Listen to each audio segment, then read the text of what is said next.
Merci, Madame la Présidente. Bonjour. Bonjour à tous. Je vais continuer un petit peu dans cette lignée-là, mais je ne parlerai pas du panier bleu comme tel. Là. Je veux simplement savoir en parallèle là, de tout ce qui est fait, les efforts, l'enthousiasme du gouvernement pour le panier bleu. Il y a eu des programmes qui ont été annoncés pour, durant la crise, aider les entreprises à mettre leurs produits en ligne, de renforcer leur site, etc. Est-ce qu'on a une idée du nombre d'entreprises qui en ont bénéficié, de la satisfaction du gouvernement quant à l'aide qui était là? Est-ce que ça a servi? Puis, est-ce que les entreprises, finalement, ont des retombées? Là? Est-ce qu'on est capable de chiffrer tout ça? Il est encore tôt pour faire ça. Le panier bleu, c'est voulu un répertoire pour les commerçants d'identifier leurs produits. Certains, je pense après 2000, ont même décidé de mettre leur inventaire en disponibilité, mais on s'entend que le site n'étant pas transactionnel, évidemment, il n'y avait pas de transaction directe avec les commerçants. Par contre, on a lancé, vous vous rappelez peut-être, il y a 2-3 semaines, l'Offensive Transformation numérique, qui est un programme où on va mettre 100 millions de dollars sur une base de 2-3 ans. On a annoncé près la moitié des octrois qui vont être faits par des groupes. Et on a noté qu'il y a beaucoup des commerçants qui n'avaient pas tout simplement les outils pour pouvoir transiger au niveau électronique. Donc, on a convenu qu'il fallait peut-être commencer là, aider ces entreprises-là avec l'accompagnement humain et de capital. Et plusieurs de ces gens nous ont dit, nous allons nous rendre aptes, capables de pouvoir se connecter à un panier bleu, peu importe lequel, qui pourra exister après. Donc, je pense que la vraie répercussion, ça va être de voir combien d'entreprises vont pouvoir bénéficier du programme de l'Offensive Transformation numérique. Et on a un chiffre détaillant, je pense qu'on avait 5 000. En tout cas, je ne me rappelle pas exactement, mais on vise à peu près 5 000 entreprises qui pourraient bénéficier du programme, ce qui serait phénoménal si on réussit à le faire. C'est intéressant, vous parlez d'outils manquants, mais il y a aussi la question de ressources. Ça, c'est quand même assez demandant pour des petits commerces là, de mettre une ressource dédiée à toute la paperasse. Et ce que ça occasionne de préparer les commandes de cette façon-là, c'est toute une autre formule. Je me demandais qui va administrer ce programme-là, quand est-ce qu'il va être en place. Donc, ce que je comprends, c'est qu'il y aura vraiment des mesures d'aide spécifiques à ça. Oui, en fait, ce qu'on a fait à la date, c'est qu'on a pris l'AQT. L'AQT, c'est l'Association québécoise de technologie, qui, elle, va être principalement impliquée avec des ressources qui vont accompagner les détaillants. On a pris InnoCentre, qui va s'occuper, eux, plus du côté industriel. Il y a l'ITHQ, qui est un programme aussi qui va faire avec nous pour les restaurateurs. Donc, on ne va pas le faire, nous, en direct à MEI. On n'a pas les ressources pour faire ça. On n'a pas les compétences pour le faire. Donc, on va se servir d'organismes qui, eux, ont les compétences internes. Et le plus important pour moi, c'est qu'il y a l'accompagnement humain. Puis, ce qu'on fait généralement, c'est qu'on paye à peu près 50 parce qu'on fait l'entrepreneur paye aussi. Alors, je pense que pense que dans un an, on va voir, j'espère, on vise 5 000, quand même, on avait 3 000 4 000. Il faut y aller progressivement. Puis si le programme fonctionne, on mettra d'autres argent, parce qu'un des enjeux au Québec, comme vous savez très bien, c'est la sous-productivité qui vient en partie par le fait qu'on n'est peut-être pas numérisé autant qu'on aimerait l'être. Merci. Ça va conclure pour ce petit volet-là. J'ai bien aimé l'échange que vous avez eu avec le collègue de Rosemont, mais je voudrais rappeler peut-être au ministre que c'était vraiment un engagement formel du gouvernement, de la Coalition Avenir Québec en campagne, de s'attaquer à la clause du plus bas soumissionnaire. Donc, je pense que quand on met l'emphase là-dessus et qu'on dit que c'est un réel frein à l'innovation, parce que nos entreprises, on leur demande d'être innovantes au Québec, on veut qu'elles se démarquent sur la scène internationale, elles réussissent à percer le marché international. Et on l'a vu dans plusieurs articles qu'elles sont boudées encore dans les contrats publics du gouvernement du Québec. Alors, je veux le dire parce que je sais qu'il y a un effort qui est fait du gouvernement, mais moi, ce que j'ai comme information, encore, on me sort dans les tableaux que pour l'année 2018-2019, là, c'est encore 90 % des contrats qui ont été adjugés en fonction du plus bas prix conforme. Donc, on est encore loin. On a des bonnes intentions, mais on est loin de l'engagement formel de la Coalition Avenir Québec en campagne. Alors, j'aimerais entendre de la voix, de la bouche du ministre qu'il va abolir cette clause-là et que ça va passer par une loi, qu'on va l'encadrer, ce critère-là. Donc, qu'on soit dans la valeur plutôt que le plus bas prix conforme. Je comprends très bien la préoccupation. Je vais répondre de la façon suivante. Premièrement, je ne pense pas qu'on va abolir la loi. Je pense que ce serait dangereux de faire ça. Puis je noterais aussi une chose que j'ai notée en arrivant en poste, c'est qu'il existe des mécanismes pour ne pas seulement utiliser le plus bas soumissionnaire au niveau du coût. Par contre, le réflexe qu'on note au gouvernement, à la fonction publique, c'est de prendre le plus bas prix parce que c'est plus facile à justifier. Alors, ça prend une cohérence politique aussi, puis ça prend du temps. On ne peut pas faire ça du jour au lendemain. Je pense que notre premier ministre a été très clair que l'achat québécois doit primer.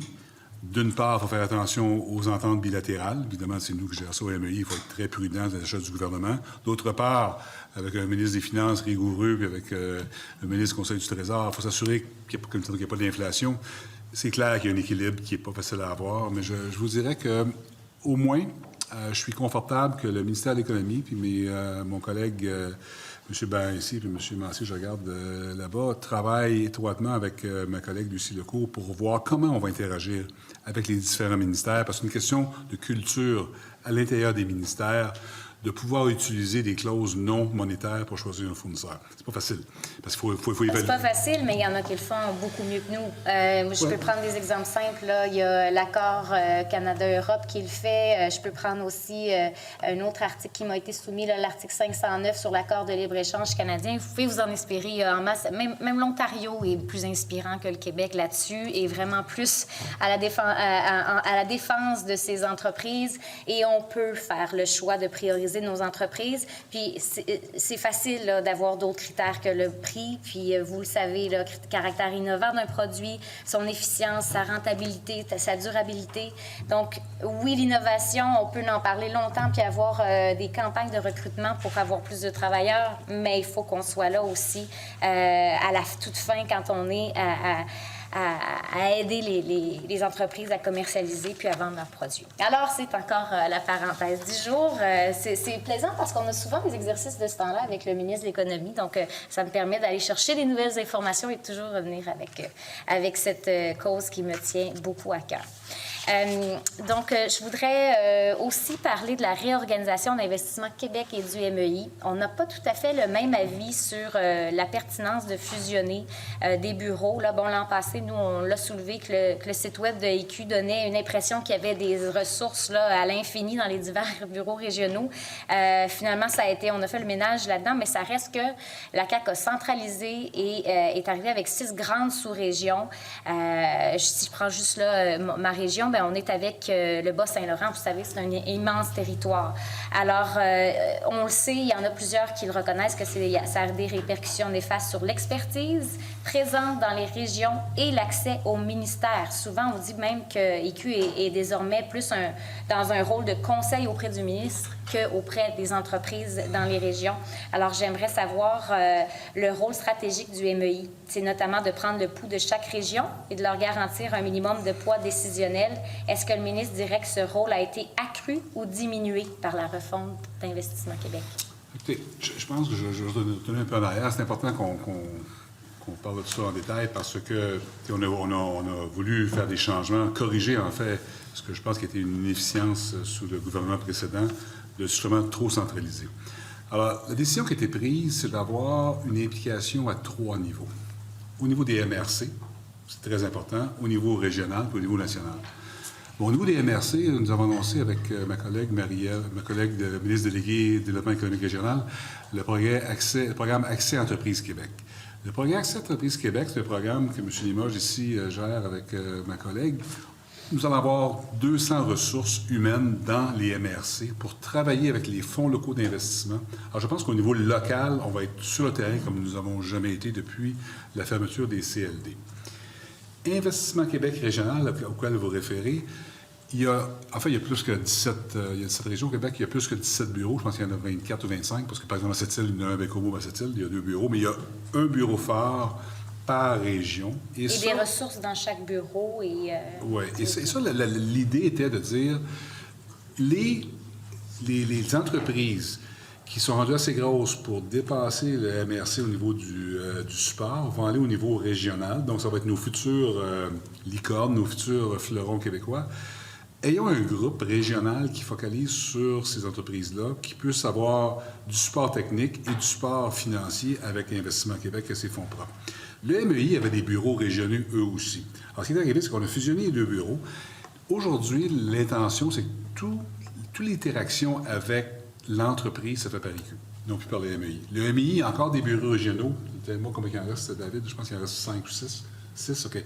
Ces bureaux-là sont demeurés pour le côté stratégique du MEI. Donc, il faut les voir comme étant des gens qui travaillent pour M. Limoges, pour M. Gervais, M. Bahan. Ils sont là, stratégie politique gouvernementale, mais tout ce qui est l'interaction avec les entreprises se fait par Investissement Québec régional. Et je pense que ça commence à bien fonctionner. Ça commence peut-être à bien fonctionner, mais ce qu'on entend sur le terrain, c'est que c'est beaucoup plus de bureaucratie puis moins de personnel, de ressources vraiment à proximité des gens qui ont besoin. Donc, on a éloigné le personnel professionnel là, des entreprises. Et j'aimerais quand même peut-être aussi mentionner au passage elle est où la table de concertation dans toutes vos nouvelles structures? Elle est où la place que le CLD occupait à l'effet que les acteurs économiques sont assis ensemble et peuvent discuter des priorités, des axes économiques à développer à court terme et à plus long terme pour une région? Quand j'entends le premier ministre dire qu'on a la version 2.0 des CLD avec accès entreprise, j'ai beaucoup de difficultés à croire ça parce qu'on perd tout le volet concertation. C'est beau l'accompagnement, mais la concertation régionale, pour être une fille de région, je peux vous dire à quel point c'est majeur pour que les gens adhèrent à un projet et qu'ils se l'approprient. Alors, qu'est-ce que vous avez à dire par rapport à ça? Permettez-moi de ne pas être d'accord avec vous parce qu'on part de loin. Là. Parce que les ressources que nous sommes à déployer dans les MRC n'existaient pas. C'est pas comme s'il y avait quelque chose qui marchait, ça ne marchait pas. Il y a des CLD qui ont pu survivre, effectivement, puis il y a des régions. Mais en règle générale, les 200 personnes que nous déployons, on commence à peine, parce que ça a été, la pandémie a retardé un petit peu, mais on est là-dedans. Le PL27 est approuvé au mois de décembre 2019. L'Accès Entreprise était lancé en novembre dernier. Il faut donner mais du ces temps. agents-là n'auront pas, oui. Ces gens-là vont être sur le terrain. Alors, moi, je pense que la concertation, les ressources d'eux par MRC, leur but, leur objectif ou leur mission d'aide, c'est justement de canaliser l'énergie qui réside là-dedans, travailler avec les FLI, travailler avec les MRC qui ont aussi des ressources. Alors moi, je pense qu'on va voir un changement majeur qui va s'opérer. Les gens du MEI sont dans des bureaux spécifiques, il y en a 6, mais Investissement Québec régional a quand même des ressources aussi. Alors, les deux ensemble, il y a plus de ressources maintenant qu'il y en avait avant. Alors, je pense qu'il faut laisser le temps avancer, mais je pense qu'on s'en va dans la bonne direction. Le temps nous le dira, M. le ministre. Merci, c'est tout le temps que nous avons. Nous poursuivons avec un troisième bloc avec l'opposition officielle, mais avant, je veux juste mentionner que Lucie Lecourt, elle est la ministre déléguée à l'économie. Alors, nous poursuivons avec le troisième bloc avec l'opposition officielle, le député de Néligan. Merci, Madame la Présidente. Et là, j'aurais besoin vraiment de l'équipe du ministre ou du ministre lui-même, parce que là, je n'arrive pas à comprendre une information. Question 16, question 18. On parle de renseignements particuliers. Donc, dans la question 16, j'ai le nombre de demandes reçues par rapport au programme Aide d'urgence aux petites et moyennes entreprises, donc le POPME, aide financière octroyée aux entreprises, 1er mars 2021. Vous avez reçu 11 233, vous avez accepté 7 600. Ça, c'est la question 16. La question 18, on parle programme d'aide d'urgence aux petites et moyennes entreprises POPME et 2 entreprises en région, donc l'AERAM. Au 1er mars 2021, demande reçue 5 000, demande acceptée 4 000. Est-ce qu'il y a une erreur ou est-ce qu'on peut nous confirmer le nombre exact de demandes reçues versus les demandes acceptées? La réponse est là. 18, il y a 5 100 demandes, 4 000 acceptées. Ça, c'est la question 18. Ouais. Revenez à la question 16. Ouais. On parle de 11 000. Mais là, il faut faire attention. Là. Le POPME n'est pas seulement l'ARAM. L'ARAM, POPME, deux programmes différents. Non, j'ai aucun problème. Regardez le tableau. On parle de POPME et ARAM. Non, mais ça, je veux dire, le programme du POPME est un programme large pour l'assistance aux entreprises. Mais je comprends, mais juste comme ça, on va suivre le tout. J'ai 2 tableaux, je peux vous ramener le document. J'ai 2 tableaux, juste corrigez-moi. Est-ce que c'est une erreur ajouter le POPME dans le tableau de la question 18? Si c'est une erreur, on passe à autre chose. Mais ce que j'ai, c'est que j'ai 2 tableaux. J'ai le POPME dans la question 16 et j'ai la question 18, POPME ARAM. Juste dites-moi de quoi s'agit-il? Bon, le programme, la question, le 11 233, c'est le programme d'aide d'urgence aux moyennes entreprises, POPME. Donc, c'est ça. Donc, c'est toutes les... Le POPME, c'est un programme, vous vous rappelez, on a lancé PACT et POPME. Alors, POPME, c'est toutes les entreprises qui étaient en bas de 50 000 d'emprunt. Donc, vous avez ici le nombre de demandes de POPME et le nombre d'acceptés. L'ARAM est inclus dans le POPME. L'ARAM, c'est une partie, c'est un subset du programme du POPME pour ceux qui ont été fermés. Oh oui, je comprends. Les programmes, je les connais aussi par cœur parce qu'au nombre d'entreprises qui nous ont appelés et au nombre de PME qui ont eu des problèmes sur vos programmes et vos critères, là, je peux vous dire que je suis devenu un expert dans les nomenclatures et l'explication des programmes. Ma question est très simple et encore une fois, je vous ai dit au début, si quelqu'un de l'équipe peut nous expliquer parce que c'est très clair. J'ai 2 tableaux. J'ai un tableau où il y a le POPME. Vous êtes en train de me dire que l'ARAM fait partie de le POPME. Quand je vois le deuxième tableau de la question 18, j'ai 5147 demandes. Quand je vois le tableau du POPME de la question 16, j'ai 11 233 demandes. Donc, moi, ma question, aidez-nous à comprendre, parce que moi, je n'ai pas compris. Je vous pose la question. Est-ce que je me base sur 11 233 demandes de POPME et 5147, est-ce que c'est l'ARAM? Je ne vais pas répondre en anglais, là, mais...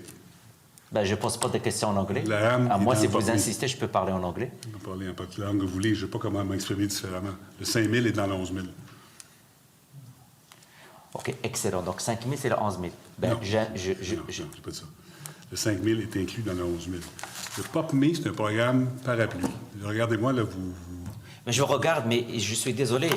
Quand je vois un titre, le titre du tableau, c'est la page, je vous dis, écoute, allez-y, moi j'ai le même document que vous, à moins que j'ai une ancienne version.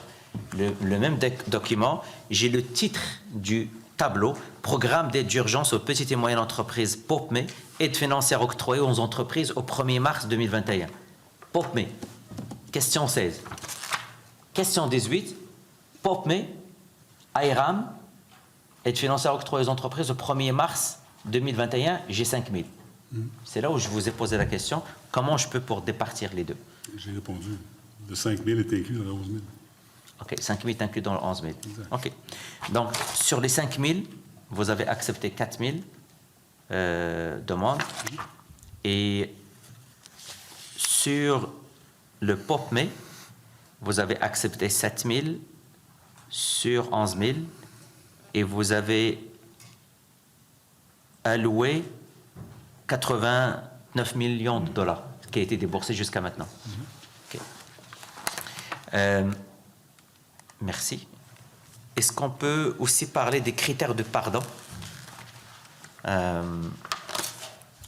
au niveau des... et le délai des entreprises, des PME qui ont utilisé les programmes d'aide au niveau des délais? Est-ce qu'il y a du nouveau par rapport à ça? Je n'ai pas compris. Les critères de pardon, il y a les critères de pardon et il y a les délais de remboursement des prêts. OK. Bon, premièrement, pour le programme d'ARAM, on parle de l'ARAM, n'est-ce pas? L'ARAM, on va parler de 15 000 de remboursement des frais fixes en complémentarité avec le fédéral, donc pas les salaires, pas le loyer, les autres dépenses. 15 000 par mois de fermeture. On a bonifié pour la réouverture jusqu'à 3 fois 15 000. Donc, si on est fermé plus que 180 jours, on a droit à 3 fois 15 000 d'additionnel. Entre 180 et 90, 2 fois 15 000 pour 30 000. En bas de 90 jours, c'est 15 000. Le pardon est mécanique. Donc, les gens doivent montrer leur facturation, leurs dépenses, et nous allons accorder ce pardon-là. Ce qu'on a annoncé dans le changement il y a quelques semaines, c'est qu'il y a un moratoire jusqu'au mois de septembre 2021 pour le remboursement des prêts. Donc, pas de prêts remboursés avant septembre. On a reconfirmé le 15 000 par mois et on a dit qu'il y aurait une rétroactivité pour 3 mois, pour ceux qui, par exemple, pourraient déterminer aujourd'hui. Et je peux vous dire, les chiffres que vous avez vus dans le tableau, là, oui, ils augmentent de façon phénoménale. Aujourd'hui, là, après la période où on parle, on est rendu à 6 000 dans l'ARAM pour 140 millions de pardons. Donc, le programme fonctionne très bien. OK. Et au niveau du délai, est-ce que, en fait, ce que nous avons reçu, c'est qu'il y a des entreprises qui pensent avec la post-pandémie, ils auront plus besoin de liquidité pour pouvoir fonctionner? Est-ce qu'il y a de la flexibilité au niveau du ministère pour le remboursement des prêts? Oui, absolument. Je pense que j'ai toujours dit que moi, le programme d'ARAM est parti ses capes de roue, là, c'est clair. Ça n'a pas été facile. Là. Je regarde, Mario était responsable du programme. Aujourd'hui, je suis très fier de voir que le temps de réaction est très rapide. Maintenant, il y a beaucoup de demandes présentement parce que plus on avance dans le temps, plus c'est difficile pour les entrepreneurs. On en est conscient, mais quand même, on voit la ressurgence du programme. Et ce qu'on a toujours dit, c'est que, bon, pour la relance, on est 3 fois 15 000, c'est fermé depuis plus que 6 mois. Je pense qu'à 45 000, ça fait du bien. Ça, c'est en plus du 15 000 par mois. Et pour la flexibilité du remboursement, on a toujours dit qu'on va être flexible. On n'ira pas fermer une entreprise pour non-paiement, donc on l'a aidé. Alors, la beauté du programme, c'est là que je suis fier du programme du gouvernement de donner du pouvoir au MRC. C'est les FLI qui vont gérer ça. C'est les gens sur le terrain. Donc, ce ne sera pas une décision par un robot, c'est à Québec ou c'est à Montréal. Alors, moi, je suis confortable que les gens des FLI vont prendre les bonnes décisions pour que les entreprises puissent avoir le temps requis pour repayer leurs prêts. C'était lent, par exemple, au début, vous l'avez très bien dit, au niveau du MRC. Donc, je ne sais pas à quel point vous êtes fier, mais c'est pas grave. Je suis très fier du programme. Oh, oui, mais je suis très fier. Je parle des MRC parce que vous avez vous-même dit que probablement passer par les MRC, c'est pas toutes les MRC qui sont au même niveau. On a corrigé l'erreur du passé que vous avez faite. Oh oui, c'est excellent. Vous n'avez pas corrigé l'erreur du passé qu'on a faite, vous avez corrigé votre erreur de faire passer par les MRC qui n'ont pas le même niveau et que les MRC, quand on était là, il n'y avait pas de pandémie, je tiens à vous rappeler, Monsieur le ministre. Il n'y a personne. Est-ce qu'il y a un inventaire par rapport aux demandes? Est-ce qu'il y a de l'inventaire par rapport aux demandes qui ne sont pas encore traitées? On parle de presque 7 jours. Je regardais avec Mario, presque 7 jours. On était au début, les premiers mois, c'était long. Ça a pris 3 semaines, 4 semaines, 5 semaines. Là, on est à peu près 7 jours. C'est sûr qu'on voit certaines régions qui augmentent beaucoup, là, parce que plus on reste fermé, plus c'est difficile. Alors peut-être ça va sauter un petit peu, mais en règle générale, on est 7 jours. Oui, ça c'est la règle générale. Vous l'avez dit à plusieurs reprises, mais est-ce qu'on peut avoir une confirmation? C'est quoi le délai moyen? Au minimum, au max, parce que ce n'est pas les informations. Je n'ai pas l'information. Je peux dire que ça va bien. Les gens sont contents. Oui, mais non, écoutez, M. le ministre... Les gens sont très contents. Ce programme fonctionne. On est super contents. Les fermetures sont minimes. Alors, tout va bien. Si je vous suis, la vie est belle. Il manque juste de la musique et on commence à jouer ou à danser du tango, là, M. le ministre. Mais quand vous dites que le programme est de 7 jours, là, je suis désolé. Là. Vous pouvez juste être beaucoup plus clair, parce que ce n'est pas l'information que j'ai. Pouvez-vous le confirmer? Hein? Vous voulez laisser parler? Monsieur le ministre, vous laissez la parole. Moi, je vais répéter 3 fois la même chose. Alors, Monsieur le ministre, oui, alors je vous invite à... Chose, on est environ à, Madame la Présidente... Votre nom, s'il vous plaît, Mario votre titre? Rivard, je suis ministre adjoint au ministère entre 7 et 10 jours, mais c'est à géométrie variable, évidemment, parce qu'il y a Montréal et puis il y a des plus petites MRC, alors c'est différent. Merci. Déjà, on commence à voir quelque chose que c'est à géométrie variable, je note. Donc, il y a une géométrie variable. Il y a Montréal, il y a les régions. Merci beaucoup. Et c'est ça qu'on espère d'une commission parlementaire. On étudie les crédits parce que pour moi, en tant que ça va très bien, écoutez, les gens qui nous appellent, c'est parce que ça ne va pas bien. Juste dites-nous, c'est quoi les lacunes? C'est quoi les choses sur lesquelles vous travaillez pour les corriger? Donc, quand vous dites géométrie variable, 7 jours, c'est ce que le ministre vient d'annoncer.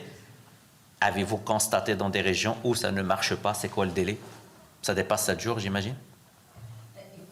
J'ai oublié de demander tantôt le consentement. Alors, Monsieur le ministre, est-ce que vous donnez la parole Absolument, à votre... Oui, absolument. alors allez-y. Est-ce que j'ai le consentement? Vous avez le... Consentement. Vous consentez? Parfait, allez-y. Oui, alors c'est ça, c'est entre 7 et 10 jours, et puis on est en contact constant avec les PME Montréal à Montréal, avec les MRC aussi partout au Québec. On fait des rencontres Teams et on fait des rencontres téléphoniques très, très régulièrement. On répond aux questions, alors ça accélère beaucoup le traitement des demandes à ce moment-là. Puis, je dirais que 7 à 10 jours, c'est vraiment ce qu'on a comme période là, au niveau du traitement des demandes. Okay. Donc, vous confirmez aujourd'hui que malgré les fermetures, malgré l'inventaire qui existe, les équipes respectives, je prends l'exemple, la Rive-Sud de Montréal, par exemple, Développement économique Longueuil, PME Montréal, une MRC qui a une seule personne ou deux qui travaille dans le dossier, vous confirmez aujourd'hui que le délai maximum, c'est 10 jours de traitement. Allez. Oui. Oui, alors oui, parce que justement, on est tous en télétravail. Et puis, on fait donc des teams avec les employés directement de ces MRC-là puis ces PME Montréal-là. Et on est en mesure donc de corriger la situation rapidement. Alors oui, effectivement, 7 à 10 jours. OK, merci. les pré-pardons, programme Sprint et pré-pardon et accessibilité aux PME, Monsieur le ministre, le programme Sprint qui a été mis en place par vous pour favoriser la relance de l'économie québécoise. Toutefois, ce qu'on note, c'est que ce programme comporte de fortes lacunes, surtout pour les PME. La question, très simple, quels sont les objectifs du programme en termes de quantité d'emplois supplémentaires ou encore en termes d'investissement? Vraiment, le programme Sprint, comme vous l'avez dit, est un programme pour encourager l'investissement. C'est un programme qui, fondamentalement, veut adresser l'innovation en entreprise, donc l'investissement en numérisation, en robotisation, automatisation, et en même temps, la création d'emplois bien rémunérés. Donc, on a établi des critères où ça prend un minimum d'investissement et ça prend aussi, il y aura un pardon basé sur une échelle salariale. Donc, écoutez, c'est un programme qui, selon nous, est très approprié pour l'objectif que nous visions. Il ne faut pas oublier qu'il y a d'autres modes d'intervention de la part du gouvernement. Des prêts redevances, on fait de l'équité, on fait des devantures convertibles. Donc, le prêt-pardon est un élément parmi c'est plusieurs. excellent. Oui, c'est excellent. Moi, je parle des PME, Monsieur le ministre. Vous avez vu que les PME souffrent. Je vais revenir à vos critères. Un minimum de 10 millions, 100 emplois en plus pour avoir accès aux prêts en question. Les emplois peuvent aussi être consolidés pour se faire un investissement de 300 000 $ par emploi, pour le considérer comme consolidé.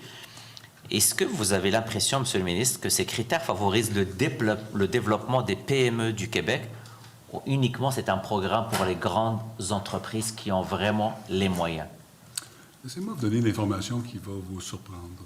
Ah, j'adore ça que vous allez Alors, me surprendre. nous avons évalué, M. Bain et moi, depuis 4 ans, le nombre d'interventions qui étaient faites par le FDE. Le FDE, comme vous savez probablement, c'est la partie MEI d'Investissement Québec. Et cette année, en 11 mois, pas 12 mois, on a 1300 interventions de la part du FDE, duquel 66 %, donc 864 interventions, sont pour des entreprises de moins que 50 employés. 66 % des interventions en bas de 50 employés. Si on monte dans votre temps, là, on avait à peu près 230, 240, 250. Alors, on a plus que doublé le nombre d'interventions en entreprise, sous toute forme, pas juste pardon. On parle des prêts réguliers, des investissements. Là, c'est le FDE seulement. Le gouvernement n'a jamais été autant impliqué avec les PME. En dollars, maintenant, il y a eu cette année à peu près 2,3 milliards qui a été accordés en aide, prêts de toutes sortes, dont 1 milliard, 912 millions pour être précis, dans des sociétés en bas de 50 employés. Sous votre temps, en 2017-2018, on était à 174 millions, excuse. Le gouvernement n'a jamais été aussi impliqué dans les PME. Monsieur le ministre, je peux faire ce débat, notre temps et votre temps. Et je peux vous dire que dans notre temps, vous avez hérité de la meilleure situation financière que jamais aucun gouvernement n'a eue entre ses mains. Donc, je peux faire ce débat philosophique avec vous et je vous parle de la situation du Québec en 2014, mais je n'ai pas le temps, j'ai que 20 minutes. Mais je vais me focuser sur Sprint parce que je ne suis pas là pour faire de la politique, j'analyse un programme. Mais si vous voulez que j'analyse les actions de votre gouvernement caquiste, je n'ai aucun problème, je peux passer les 2 prochains blocs juste sur ça. Je reviens parce que je ne veux pas faire de la politique sur des programmes. C'est un programme que vous avez lancé. Vous avez dit que pour consolider 25 000 $ par emploi pour un salaire de 55 000 et pouvant atteindre à 50 000 pour un salaire de 150 000. Ma question, encore une fois, parce que vous semblez dire que vous faites beaucoup pour les PME, les salaires des PME n'atteignent pas souvent 150 000 par an. Comment considérer ce critère comme accessible pour les PME? Je reviens à vos critères. C'est votre programme, ce n'est pas le programme de l'ancien gouvernement, c'est vous-même qui vous êtes responsable de ce programme pour les entreprises québécoises. Je répète ce que j'ai dit. Nous avons, en 2020-2021, accordé 900 millions de dollars d'aide aux PME qui ont moins que 50 employés. On n'a jamais vu ça dans l'histoire. Le programme Sprint, malheureusement, il faut comprendre, c'est un programme spécifique parmi un paquet de programmes Nous avons des prêts, nous faisons des prêts convertibles, on a de l'équité. Donc, Sprint, c'est un des programmes seulement qui encourage la création d'emplois bien rémunérés et qui encourage aussi la création d'automatisation. Il y a d'autres programmes qui vont être aussi efficaces que Sprint pour les PME. On l'a prouvé avec les chiffres que j'ai donnés. Ouais.